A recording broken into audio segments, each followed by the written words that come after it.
Vamos abrir a palavra do Senhor em Apocalipse, capítulo 6. Apocalipse 6.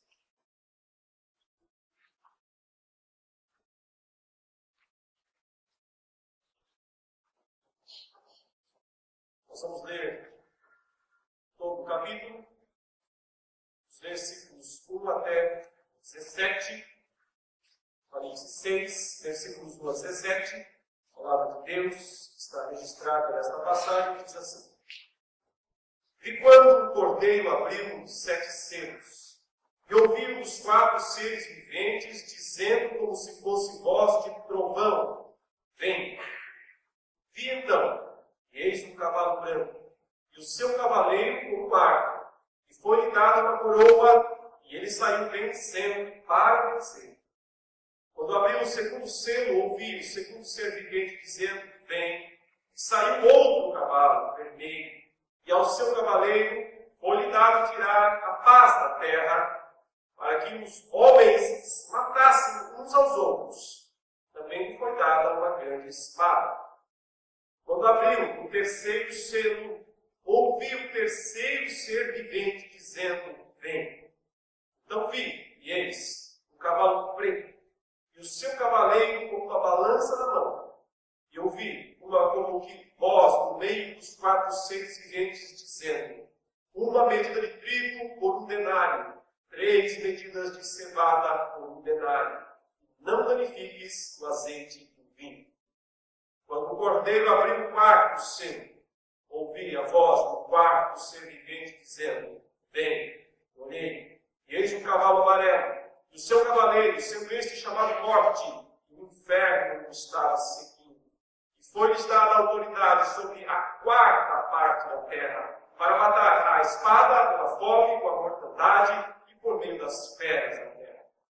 Quando ele abriu o 5º selo, vi debaixo do altar as almas daqueles que tinham sido mortos por causa da palavra de Deus, por causa do testemunho que sustentavam. Clamaram em grande voz, dizendo: Até quando, ó soberano Senhor, santo e verdadeiro, não julgas nem vingas o nosso sangue dos que habitam sobre a terra? Então a cada um deles foi dada uma vestidura branca, e lhes disseram que repousassem ainda por pouco tempo, até que também se completasse o número dos seus conservos e seus irmãos, que iam ser mortos como igualmente eles foram. Vi quando o cordeiro abriu o 6º selo, e sobreveio grande terremoto. O sol se tornou nele como um saco de crina, a lua toda com sangue. As estrelas do céu caíram pela terra, como a figueira, quando abalada por vento forte, deixa cair os seus fios verdes. E o céu recolheu-se como um pergaminho quando se enrola. Então todos os montes e ilhas foram movidos do seu lugar. Os reis da terra, os grandes, os comandantes, os ricos, os poderosos, todo escravo e todo livre, se esconderam nas cavernas, nos penhascos dos montes, disseram aos montes e aos rochedos: Caí sobre nós e escondei-nos da face daquele que se assenta no trono e da ira do cordeiro, porque chegou o grande dia da ira deles. E quem é que pode suster-se? Aí, meus queridos, a leitura da palavra de Deus. Certamente essa é uma das passagens, uma das partes mais conhecidas do livro do Apocalipse. Os famosos 4 cavaleiros do Apocalipse, descritos aqui nos primeiros 4 selos abertos do livro que Jesus recebeu nos céus como uma recompensa pela sua vitória.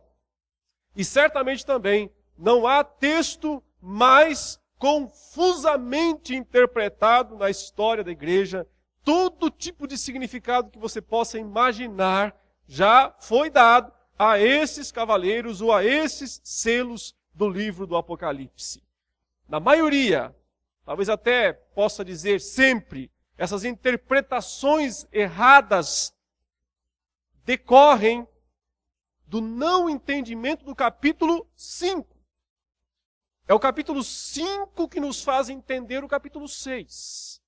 Sem entender os eventos, os acontecimentos do capítulo 5, esses selos abertos aqui deste livro se tornam desconexos, se tornam coisas que vão ser dadas significações das mais absurdas possíveis. Mas quando nós entendemos o que aconteceu no capítulo 5, então os selos do capítulo 6 ficam bem mais fáceis, bem mais simples de serem entendidos. Para relembrar então, como nós já tivemos a oportunidade de meditar no último estudo no livro do Apocalipse aqui mesmo, no capítulo 5, nós temos a descrição da coroação de Cristo nos céus.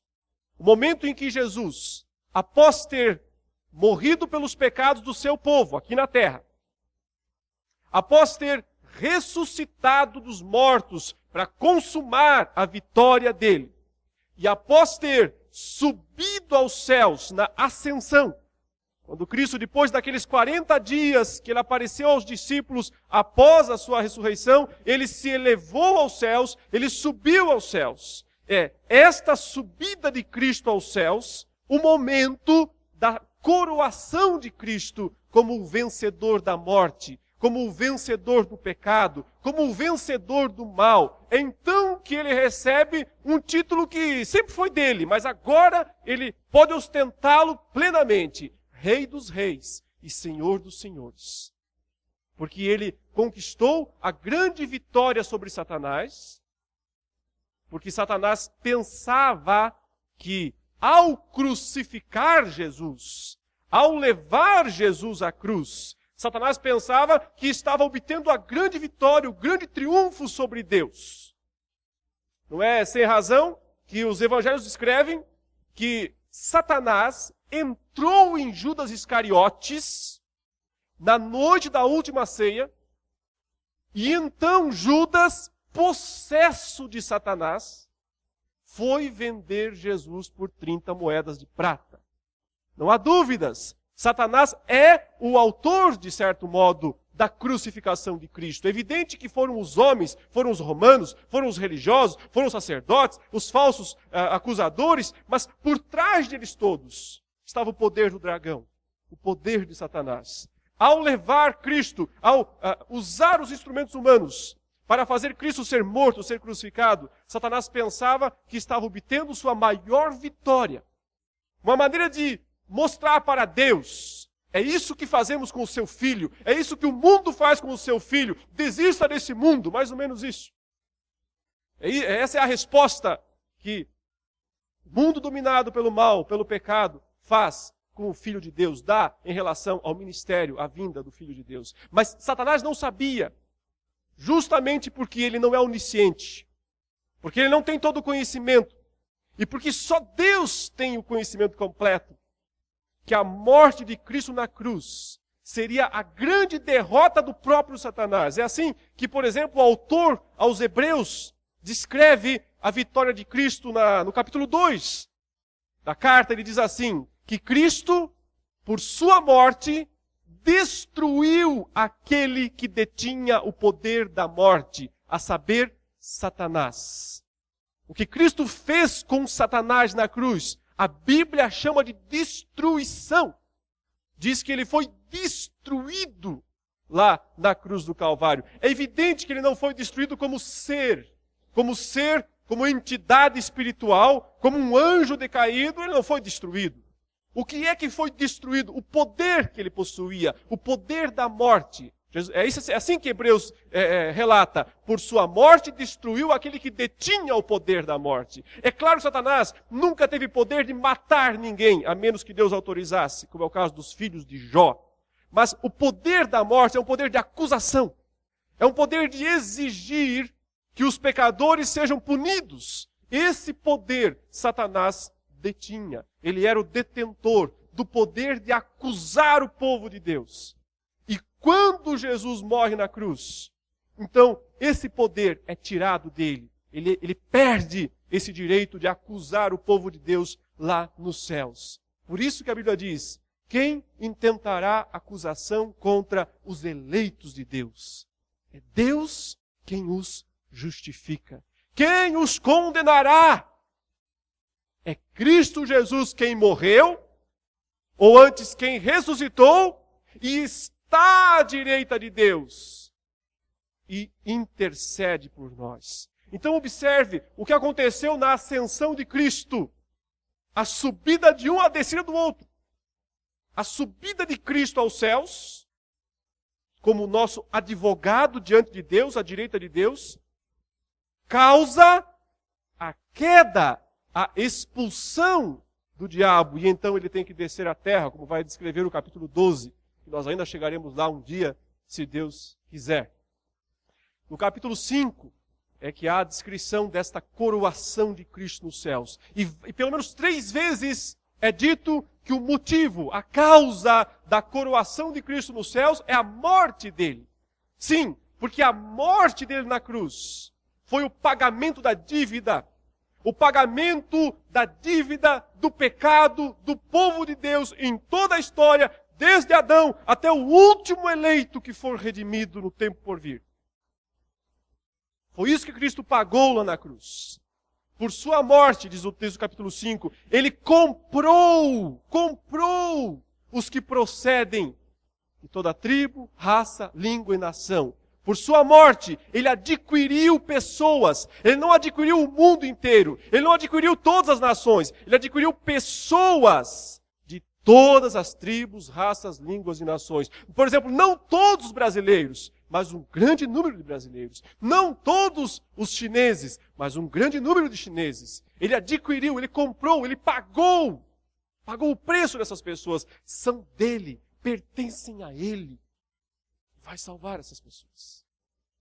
E o capítulo 6 vai descrever como ele fará isso e o que vai acontecer com essas pessoas. Portanto, antes de olhar para o capítulo 6 e tentar jogá-lo para o futuro, tentar imaginar alguma coisa catastrófica que vai acontecer daqui sei lá quantos anos, nós precisamos olhar para o passado e ver como o capítulo 6 de Apocalipse vem se cumprindo desde o momento em que Cristo subiu aos céus após a ascensão dos seus 40 dias de manifestação visível da sua ressurreição. Porque quando ele subiu aos céus, então ele pegou o livro da mão direita de Deus e então ele começou a soltar os selos deste livro.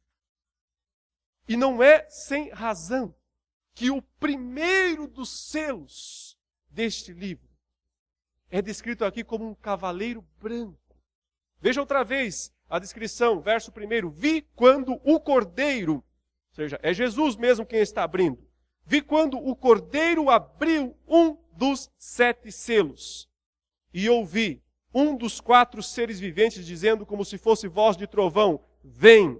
Vi então, e eis, um cavalo branco, e o seu cavaleiro com um arco. E foi-lhe dada uma coroa, e ele saiu vencendo e para vencer.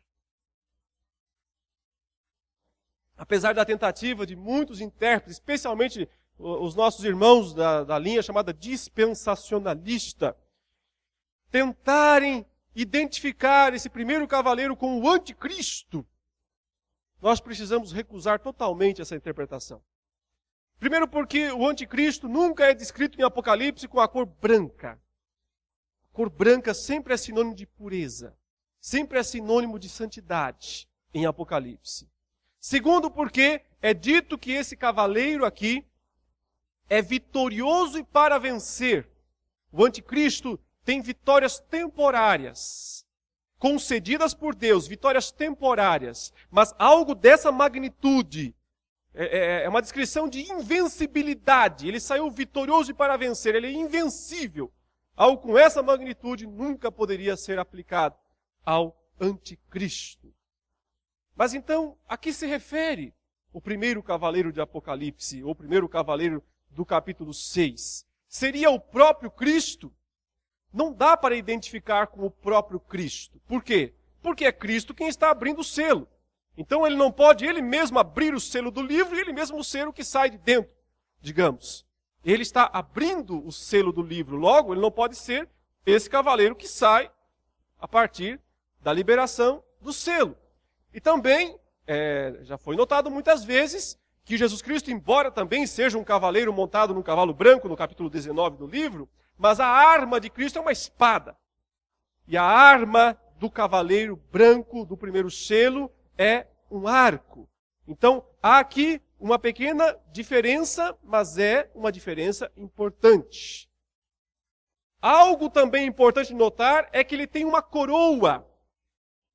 mais uma vez, isso testemunha contra a ideia de ser o anticristo. Porque coroa, a palavra usada aqui, é coroa real mesmo, não é coroa usurpada. Não é um diadema, é um estéfanos, uma coroa verdadeira. A coroa de Cristo. Mas, no entanto, não é o próprio Cristo. Não é o anticristo, mas também não é o próprio Cristo. Então, o que é? O que pode ser o cavaleiro branco?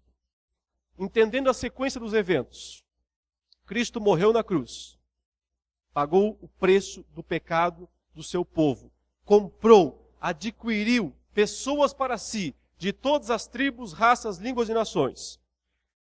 Ressuscitou para garantir, para consumar sua vitória.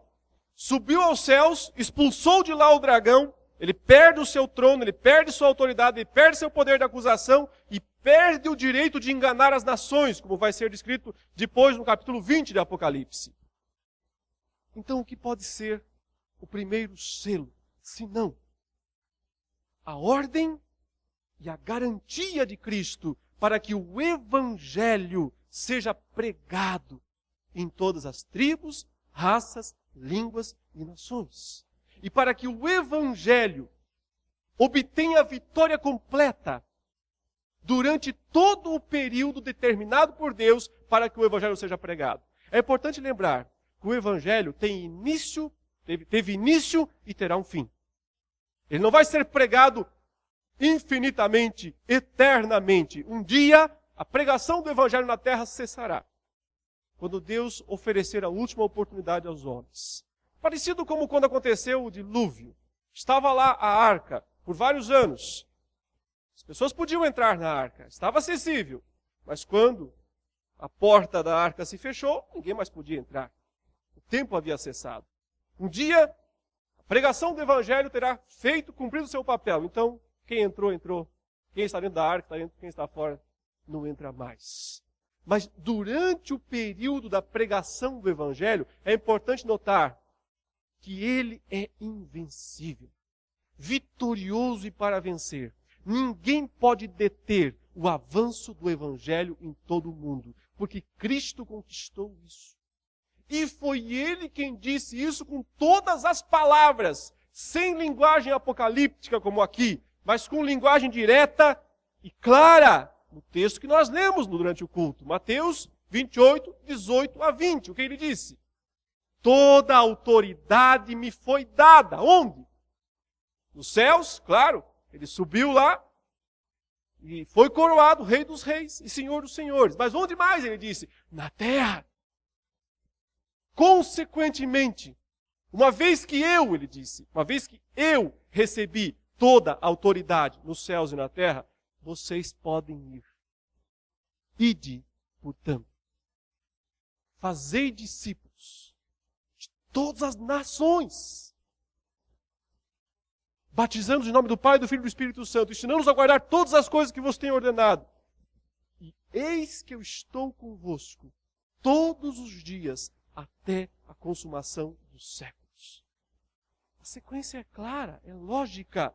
Após a vitória de Cristo na cruz, após sua ressurreição, após sua subida aos céus, a primeira missão é pregar o Evangelho, anunciar o Evangelho em toda a terra, anunciar o Evangelho em todo o mundo. Por isso, o primeiro ato do Cristo coroado nos céus, o primeiro ato do soberano, do Rei dos Reis e do Senhor dos Senhores é dizer o seguinte: comece a pregação do Evangelho em todo o mundo.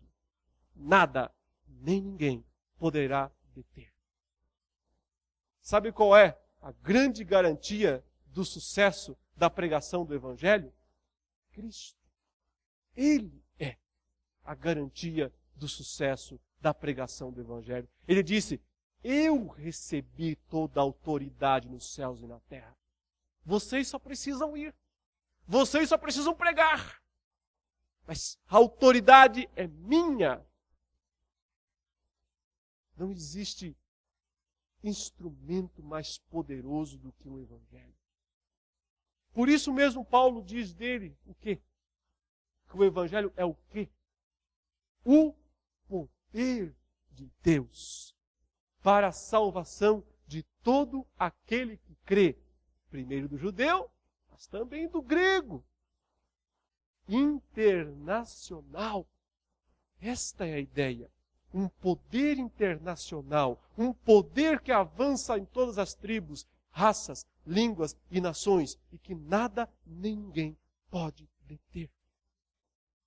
Observe uma coisa. Os homens e o próprio Satanás podem deter os pregadores. Sim, pode ser que se você sair daqui e for pregar o evangelho em algum lugar proibido por aí, e quem sabe até no Brasil isso pode acontecer logo, pode ser que você seja preso. Isso não significa barrar o evangelho. Significa barrar o pregador. Mas é o que o próprio Paulo já disse no primeiro século ainda, por volta do ano 60, quando ele escreveu a Timóteo. Ele disse, eu estou preso. Contudo, a palavra de Deus não pode ser presa. A palavra de Deus não está presa. Olha esses tiranos aí, dessas nações, onde supostamente não se pode pregar o evangelho. Eles decretam leis. Eles condenam à morte os evangelistas, os pregadores. Pergunta, conseguem evitar o poder do evangelho? Não conseguem. O evangelho entra de um jeito ou de outro, porque foi-lhe dado uma coroa, e ele saiu vitorioso e para vencer. Sabe qual é a única maneira de o evangelho não funcionar? Só tem uma maneira de o evangelho não funcionar. Sabe qual é? Não pregar. Não pregar. Essa é a única maneira. Se você quer invalidar o evangelho, só tem uma maneira. Ficar de boca fechada. Não pregou, não funciona. Mas abriu a boca. Anunciou o evangelho. Pregou a palavra de Deus. Toda a autoridade me foi dada nos céus e na terra. O resultado virá inevitavelmente, porque o evangelho é o poder de Deus para a salvação de todo aquele que crê. A igreja, meus irmãos, recebeu dos céus a arma, o instrumento mais poderoso que existe, o evangelho. Só não conquista se não usa. Só não faz diferença se não prega. Mas se pregar, quem garante é o autor do evangelho. Quem garante o resultado é o dono dele. É quem tem o livro na mão e que recebeu todo o poder nos céus e na terra. Não tem nada a ver com o anticristo, o cavaleiro branco do Apocalipse. Longe disso. É uma descrição do poder e da vitória do evangelho, desde a ressurreição de Cristo, desde a ascensão de Cristo, até o último dia que está determinado para o evangelho ser pregado aqui na terra, até que o último eleito das nações se converta. Então, o evangelho cumpriu sua função. Do mesmo modo, o segundo cavaleiro do Apocalipse não deve ser visto como algo de um futuro distante, mas deve ser visto como algo que está em ação, desde a morte, desde a ressurreição, desde a subida de Cristo aos céus, e até agora, e nesse exato momento está em atuação, como o branco está em atuação agora mesmo, o próximo, o vermelho, também está. Assim diz a palavra. Verso 3, quando abriu o segundo selo, ouviu o segundo ser vivente dizendo, vem, e saiu outro cavalo vermelho, e ao seu cavaleiro foi-lhe dado tirar a paz da terra, para que os homens se matassem uns aos outros, também lhe foi dada uma grande espada. O significado do segundo cavaleiro é bastante óbvio, é bastante claro. É falta de paz, né? É isso que o texto está dizendo. O poder que ele tem é o de tirar a paz da terra. é um causador de transtornos, é um causador de turbulências, é um causador de inimizade, é um causador de violência. Por isso a espada é sua grande arma. Deste modo, ele pode causar grandes destruições. Isso significa que Deus determinou sobre a terra. Deus, ao mesmo tempo em que Ele mostra sua misericórdia, entregando aos homens o evangelho da paz. Porque o cavaleiro branco é o evangelho da paz. A oferta de Deus ao mundo é uma oferta de paz. Mas ao mesmo tempo, a rejeição ao evangelho da paz traz no seu encalço e como consequência disso, falta de paz. Quando os homens recusam a mensagem do evangelho, só lhes resta a espada. Só lhes resta uma expectativa terrível de morte e destruição, como diz o autor aos Hebreus, porque horrível coisa é cair nas mãos do Deus vivo. Porque aquele que calcou aos pés o sangue do Filho de Deus, não resta outra expectativa a não ser morte certa. Então há um sentido de que a rejeição do primeiro cavaleiro por parte daqueles que não são escolhidos, obviamente, traz como consequência morte e destruição. Mas é preciso pensar também em relação aos próprios escolhidos, uma vez que nós, igreja, somos os instrumentos da pregação do evangelho ao mundo, certo? Então, é por instrumentalidade de nós que o cavaleiro branco percorre a terra. Nós somos os instrumentos da pregação do evangelho. Mas o que o próprio Cristo disse, que sobre os pregadores do evangelho, sobre aqueles que viveriam o evangelho com firmeza, com autenticidade, viria o quê? Tribulação, perseguição, morte. Aqui está, portanto, a sina dos pregadores do evangelho também. Eles anunciam a grande mensagem de paz, mas o que o mundo faz com eles é vir sem paz, é vir com a espada para matá-los, para destruí-los. Como aconteceu com Cristo, como aconteceu com Paulo, como aconteceu com Tiago, como aconteceu com Pedro, como aconteceu com João, que escreveu o Apocalipse. Paulo diz, todos quantos querem viver piedosamente, receberão o quê? Sombra e água fresca?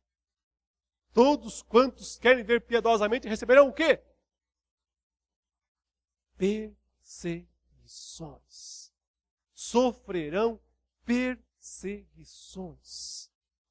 Viver o evangelho verdadeiro, o evangelho da paz, sempre atrairá contra o povo de Deus perseguição, espada, morte. Era exatamente o que aconteceu no primeiro século. Lembra-se? João está escrevendo isso para 7 igrejas que viviam, pessoas de carne e osso como nós, que viviam lá em Éfeso, Esmirna, Sardes, Pérgamo, Tiatira, Filadélfia, Laodiceia. Ele escreveu para aquelas pessoas. Ele diz o seguinte, entendam uma coisa, o evangelho que vocês ouviram é invencível. Entendam uma coisa, o evangelho que está percorrendo o mundo é invencível, mas vocês podem ser mortos. E muitos de vocês serão, e foram. Isso se cumpriu literalmente na história, tem se cumprido. Não precisa esperar o futuro, isso é realidade. Sempre foi. Do mesmo modo, o próximo cavaleiro, talvez aí o mais enigmático da história, mas a mensagem é simples por trás. No versículo 5, diz: quando abriu o terceiro selo, ouvi o terceiro ser vivente dizendo, vem. Então vi e eis um cavalo preto, e o seu cavaleiro com uma balança na mão. E ouvi uma como que voz no meio dos 4 seres viventes dizendo, uma medida de trigo por 1 denário, 3 medidas de cevada por 1 denário, e não danifiques o azeite e o vinho. Esse cavaleiro geralmente é interpretado como o cavaleiro da fome, da carestia. E é uma boa interpretação. Porque ele está anunciando uma alta, exacerbada de preços de alimentos. É isso que ele está dizendo. Olha, o cavaleiro tem uma balança na mão, uma balança usada para medir, para pesar os alimentos. E aí há um anúncio celeste de que os preços se inflacionaram. Porque quando você cobra 1 denário para uma medida de trigo, isso é muito caro.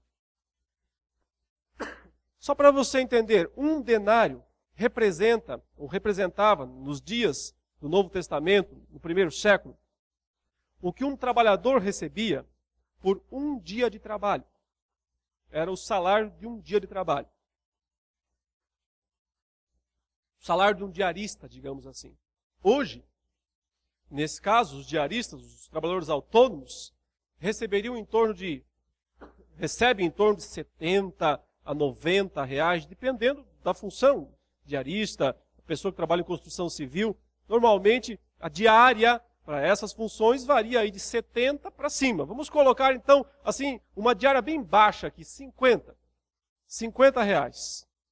Agora você imagine, você vai ao mercado com 50 reais. O que você traz de lá? 1 quilo de farinha. 1 quilo de farinha. Quanto vale 1 quilo de farinha hoje? 2 reais? 3 reais? Por aí, né? Não. Está 50 reais. É essa a ideia. E do mesmo modo ele diz que 1 denário, que seria aqui, grosso modo, 50 reais, só compra 3 medidas, 3 punhados de cevada, que é mais barata do que farinha. Isso custaria talvez R$1,50, R$2 hoje. No entanto, nessa inflação aqui, nós vemos então um preço altíssimo, um preço muito caro. Conjuntamente, vem uma outra estranha ordem dizendo: não danifiquem, quer dizer, ninguém toque, ninguém mexa no quê? No azeite e no vinho. Cevada e farinha, comida de pobre. Azeite, vinho, comida de classe média. Comida de rico. O sentido aqui é justamente esse. Os que têm dinheiro, reservando para si as melhores coisas, e o povão vendendo o almoço para pagar a janta. Se virando como dá, se virando como pode. Há um sentido que pode ser visto isso aqui. Porém, deve ser visto de uma maneira mais específica, lembrando algo importante dos acontecimentos do primeiro século. Os cristãos verdadeiros, para serem cristãos verdadeiros, precisavam não se contaminar com o mundo. Então, eles não podiam participar dos rituais públicos de adoração ao imperador. Eles não podiam participar dos festivais nos templos. Mas acontece que a participação nesses rituais e nessas cerimônias do primeiro século garantia destaque, posição social importante para muitas pessoas. Então, só para você ter uma noção, se converter no primeiro século era perder dinheiro na certa. Se tornar um cristão no primeiro século significava perder emprego, significava perder influência, perder privilégios, perder um monte de coisa. Bem ao contrário, do que os pregadores da teologia da prosperidade falam hoje, né? Você se converteu, pronto, agora só paz e alegria, só prosperidade. Mas, muito ao contrário disso, significava no primeiro século perder. Então todo crente sabia que ser crente era tomar a cruz e seguir a Jesus. Quem quer vir após mim, tome a sua cruz e siga-lhe. Os crentes precisavam estar preparados para perder o que tinham. Significava então, inclusive, passar fome. Não ter dinheiro para comprar os produtos para a sua família. Muitos cristãos precisavam passar por esta provação. Consequência do primeiro cavaleiro, a vitória do Evangelho muitas vezes é a espada e outras vezes é a fome. Os cristãos têm que estar preparados. Como o apóstolo Paulo disse, aprendi a viver contente em toda e qualquer situação.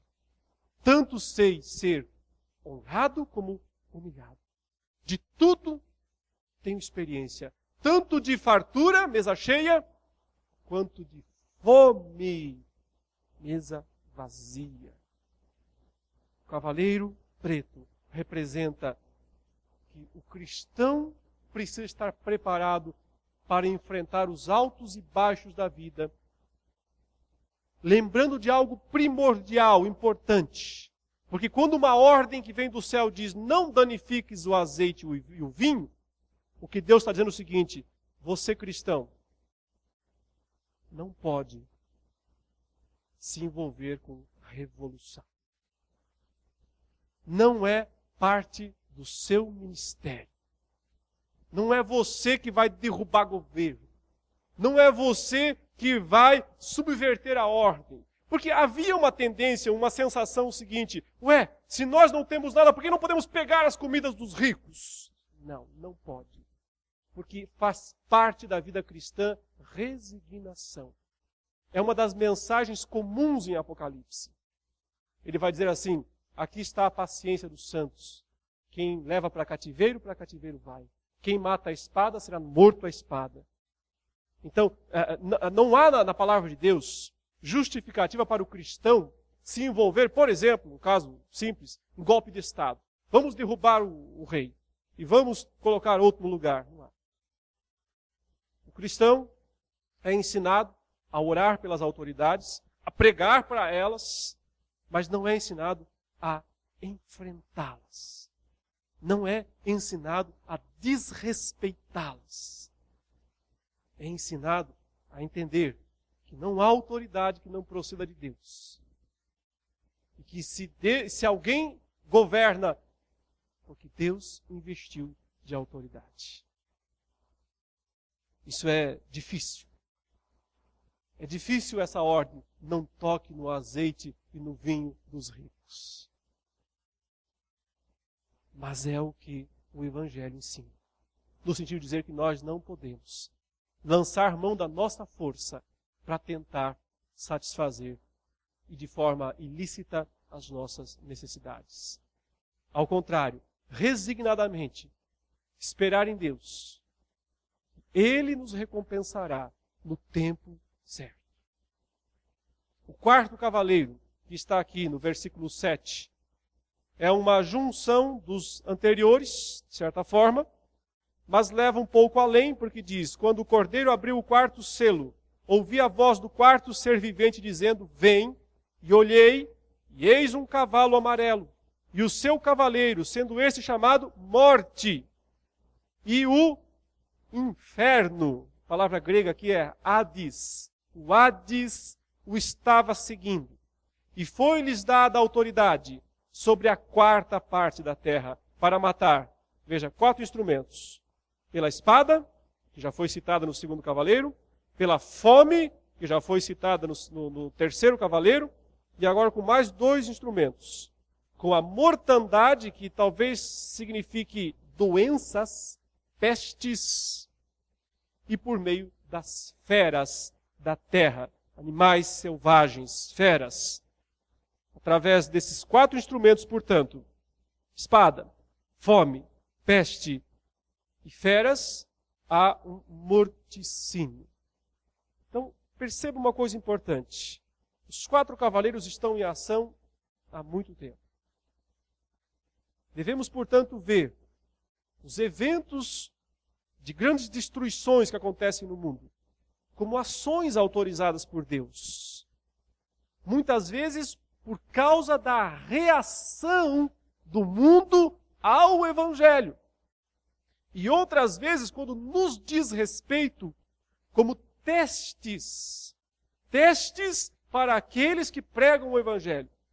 Se estão dispostos a enfrentar a espada, se estão dispostos a enfrentar a fome, se estão dispostos a enfrentar a mortandade e as feras. Paulo diz nos Efésios que ele, lá na cidade de Éfeso, lutou com feras. Inclusive ele diz, escrevendo aos Coríntios, se como homem lutei com feras em Éfeso, de que me aproveita se os mortos não ressuscitam. O que ele quis dizer foi o seguinte: é a minha certeza na ressurreição que me faz enfrentar o que for, que me faz enfrentar o desafio que tiver. Feras dentro de uma arena, ou feras como uma multidão enfurecida, que foi o que ele enfrentou lá, uma espécie de linchamento público. Aliás, Paulo foi linchado algumas vezes. Uma delas ele foi apedrejado. Isso que lhe dava coragem de enfrentar as lutas, os desafios, as feras do mundo. Os cavaleiros, meus irmãos, são ações do Cordeiro. Jesus Cristo liberou para o mundo um evangelho vitorioso, mas liberou também grande destruição, grandes destruições, mortes, porque isso faz parte do propósito dele, do plano dele.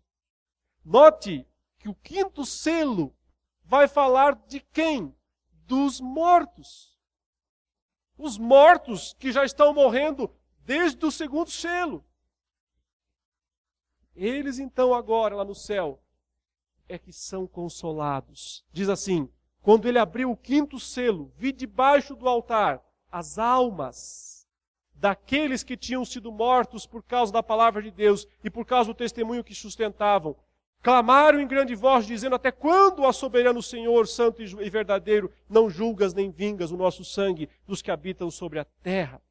Observe, o quinto selo não é nem uma ação estrondosa na terra como foram os 4 selos anteriores, mas é uma visão de uma cena celeste, lá no céu, diante do altar, debaixo da escadaria do altar de Deus, do trono de Deus. Lá ele enxergou as almas. Almas podem ser vistas, não são totalmente invisíveis, dá para vê-las, porque ele viu as almas dos decapitados. Não estavam dormindo na sepultura, como muitas seitas defendem, mas estavam lá, no céu. É para lá que vão as almas dos crentes que morrem. Porque uma das grandes preocupações do autor do Apocalipse, no caso João o apóstolo, é falar ao povo, a falar à igreja, falar àquelas 7 igrejas, o que aconteceu com os mortos. Imagine, meus queridos. Você faz parte de uma igreja que tem 300, 400 pessoas, toda semana morre 10. Toda semana morre 10 pessoas da igreja. Mas não morrer de morte natural ou de doença. Foram decapitados. Em praça pública. Guilhotina, espada, cortou a cabeça fora. Outros crucificados. Lembra do Pedrinho? Foi crucificado semana passada. Já imaginou uma situação dessa? Era isso que eles viviam. E o fulano, cadê o fulano? Está preso. O império tirou todos os bens dele. E onde é que ele está? Ele está numa masmorra. E a família dele foi vendida como escravo. A mulher, os 3 filhos, as 2 filhas, todos vendidos como escravos. Isso era ser cristão. Isso precisava ser enfrentado. Cadê a teologia da prosperidade? Cadê essa bobagem inventada pelos homens para atrair os incautos? Mas ficava a dúvida em muitas pessoas e muitos crentes. Que era justamente, e agora o que aconteceu com os nossos irmãos que foram mortos? E cá entre nós, não adiantava dizer, em nome de Jesus eu não aceito essa morte. Eu determino que desapareça esse leão aqui na minha frente, dentro da arena. ia resolver muito esses chavões sem sentido que os crentes usam por aí. Mas o que aconteceu com esses homens? O que aconteceu com os nossos irmãos? Então a preocupação do Apocalipse é descrever. Olha, não se preocupem. Eles estão bem. As almas deles estão lá com Deus. Diante do trono de Deus. Conscientes, acordadas, sabendo do que está acontecendo, inclusive elas fazem uma reivindicação. Uma reivindicação apresentada, viu aí, de certa forma pode fazer algum protesto também, né? Apresentar uma reivindicação ao soberano, ao Rei dos Reis. Qual foi a reivindicação? Senhor, o Senhor não é justo? O Senhor não é um juiz? Cadê o julgamento? Por que está demorando tanto o julgamento dos ímpios? Até quando o Senhor vai permitir que vivam essas pessoas que nos mataram?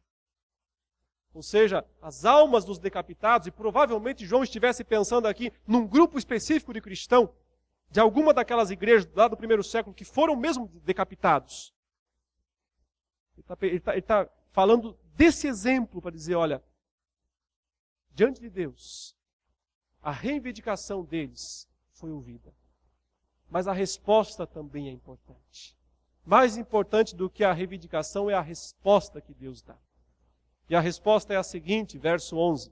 Então a cada um deles foi dada uma vestidura branca. Branco sempre significa pureza, santidade em Apocalipse. Então, eles já são santos. O problema do pecado está resolvido na vida deles. Eles estão em paz com Deus. E lhes disseram que repousassem ainda por pouco tempo. O céu é um lugar de repouso. Por ser um lugar intermediário entre o novo céu e a nova terra, sobre isso nós falaremos em outra ocasião, mas só para entendermos, o novo céu e a nova terra é um lugar de muita atividade. Porque lá as pessoas estarão com o corpo e a alma. Mas o céu atual, onde está o trono de Deus, onde estão as almas com Deus, é um lugar de descanso. As almas não estão dormindo, mas estão descansando. E estão aguardando o dia do juízo final. Foi dito isso para elas. Aguenta mais um pouquinho aí. Repouse ainda por pouco tempo, até que também se completasse o número dos seus conservos e seus irmãos que iam ser mortos como igualmente eles foram. Então, a notícia de Deus é mais ou menos assim, eu tenho uma boa e uma má. Né? Mais ou menos, olha, está tudo certo com vocês, repousem aí, porque eu vou executar o juízo, a justiça sim, mas não agora. Só depois que o último mártir morrer. Só quando se completar o número daqueles que precisam ser mortos. Talvez um de nós. Talvez um dos nossos filhos. Alguém, quando o último dos mártires morrer por Cristo, então chegará a hora do juízo final. Até lá, as almas devem descansar, sabendo que está tudo bem com elas. Os crentes na terra devem descansar também, não se preocupando mais com aqueles que morreram. A ideia é essa. Não fique se recriminando. Não fique se martirizando em vida porque pessoas foram mortas por causa de Cristo. Supere isso. Entenda que isso passou. Entenda que essas pessoas estão lá no céu com Deus. E siga a sua vida vivendo seriamente o Evangelho. E então, como que num abreviar da história, chega o sexto selo, que já é o juízo final. O sexto selo é a primeira descrição clara no Apocalipse do juízo final, da irrupção final de Deus aqui neste mundo. E é por isso, e aqui vai mais um detalhe muito importante, se você quiser compreender o Apocalipse, você nunca deve ler o livro pensando que ele é uma sequência cronológica. Que começa no capítulo 1 e termina no 22, uma sequência cronológica de fatos, um evento depois do outro. Ele é um livro cíclico. Ele conta e reconta a mesma história. Conta e reconta várias vezes a mesma história. E nós chegamos à conclusão de que ele conta e reconta 7 vezes a mesma história. E aqui nós já estamos na segunda vez que ele está fazendo isso. Porque a primeira, ele conta do capítulo 1 até o 3. E a segunda, do capítulo 4 até o 7. Que história? A história dos 6 selos. Porque o sétimo não é o que vem depois do sexto. O sétimo selo, como nós veremos, é recomeçar tudo de novo. Porque dentro do sétimo selo, ou depois do sétimo selo, surgem 7 trombetas, que recontam a mesma história. A história dos 6 selos, que vai de que período até qual período? Da ressurreição, da morte, da ressurreição, da ascensão de Cristo, ao juízo final. Essa história é contada e recontada 7 vezes no livro do Apocalipse. A história da vitória de Cristo na cruz, da sua subida ao céu, da sua ordem para pregar o evangelho em todo mundo, da morte, da violência, da fome, da tribulação, dos mártires que sobem ao céu, mas finalmente do juízo de Deus sobre o mundo. Veja, para finalizar o 6º selo, versículo 12. Vi quando o Cordeiro abriu o 6º selo e sobreveio grande terremoto. O sol se tornou negro como saco de crina, a lua toda como sangue. As estrelas do céu caíram pela terra como a figueira quando abalada por vento forte deixa cair os seus figos verdes.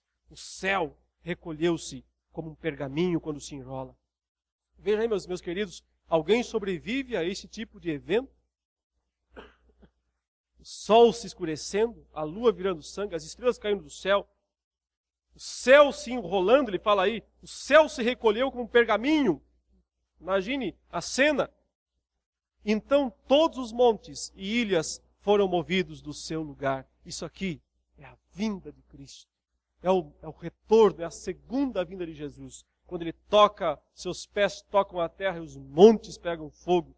É a vinda gloriosa do Senhor. Pela primeira vez claramente anunciada. Mas a ênfase aqui está no julgamento dos perversos. Veja a descrição que vem em seguida no versículo 15. Os reis da terra, primeira classe. Os grandes, segunda classe. Os comandantes, terceira classe. Os ricos, quarta classe. Os poderosos, quinta classe. E aí vem a sexta, que é uma classe mesclada. Ele diz, todo escravo e todo livre. Porque na economia romana do primeiro século, havia o escravo e havia o escravo liberto. Porém, ele era considerado da mesma classe social. Ele não era um livre, assim, ele era um liberto. Um escravo que havia sido liberto. Por isso que aqui nós temos 6 classes de homens. E é interessante ver 6 classes de homens no 6º selo sendo destruídos por Deus.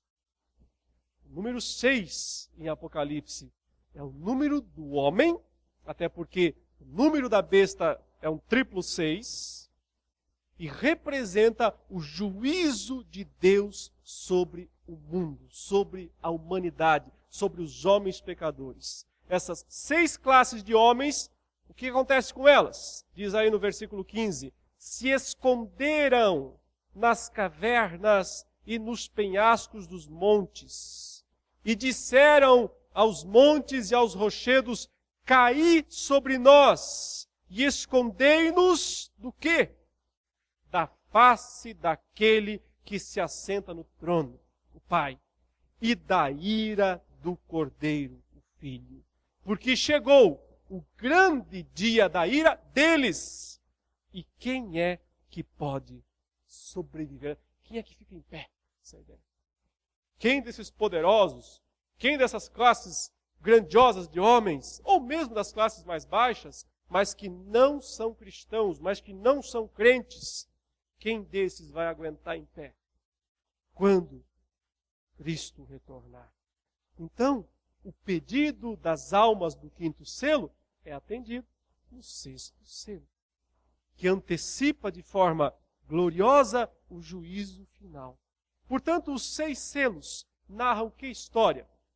A história de Deus e do Cordeiro. Suas ações no mundo, desde a ressurreição de Cristo, a subida aos céus, e a sua ordem para pregar o Evangelho em toda a terra, passando pela tribulação, pelas mortes, passando pelos mártires, passando pela fome, pela violência, que acontece em todas as eras da igreja. E que provavelmente vão se intensificar. A ideia é que no finzinho, um pouco antes de Cristo voltar, tudo isso aconteça de forma intensificada. Tudo o que aconteceu durante todo esse período de 2000 anos. Então, no fim, se intensifica, se repete de uma forma brutal. Mas, ao mesmo tempo, também, o Evangelho é pregado de forma forte, incisiva. Há salvação, mas também há perseguição, e a morte, e a fome. E há almas subindo para o céu, e sendo recebidas lá, e aguardando o dia do juízo, até que venha o grande dia da ira deles. Portanto, o que nos ensina, de uma forma geral, o livro do Apocalipse? Nos ensina, meus queridos, que a vitória é certa, é garantida para o povo de Deus. Que nós somos, sim, mais do que vencedores. Mas isso não significa que não tenhamos que enfrentar tribulação, ou perseguição, ou até mesmo morte. Significa que somos mais que vencedores no Evangelho. No Evangelho no qual cremos. Ele é a vitória, ele é a garantia, ele é a certeza de que aconteça o que acontecer, nos acharemos no céu com Deus. E seremos livres, livres do grande dia da ira de Deus e do Cordeiro. Quando esses que rejeitam o Evangelho não terão onde se esconder. Olha o desespero. O desespero de dizer, cai sobre nós rochedos. Cubram-nos montanhas. Eles querem serem cobertos vivos para não ver, para não contemplar a ira de Deus. Inutilmente. Que não terão onde se esconder. Nos ensina algo importante também esta passagem.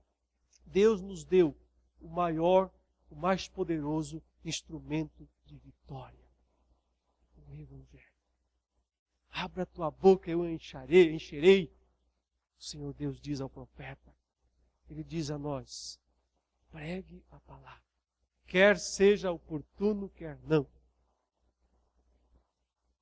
O poder de Deus que é o Evangelho dará sempre os seus resultados.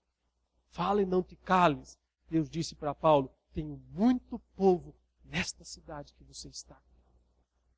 A garantia do sucesso da pregação do Evangelho é Cristo, o vencedor da morte, coroado nos céus, Rei dos reis e Senhor dos senhores. Oremos. Senhor nosso Deus, nosso Pai, que as verdades impressas de forma eterna na Tua palavra possam estar deste modo no nosso coração, arraigadas, alicerçadas, de maneira que nós, Senhor Deus, vivamos esse Evangelho na sua plenitude.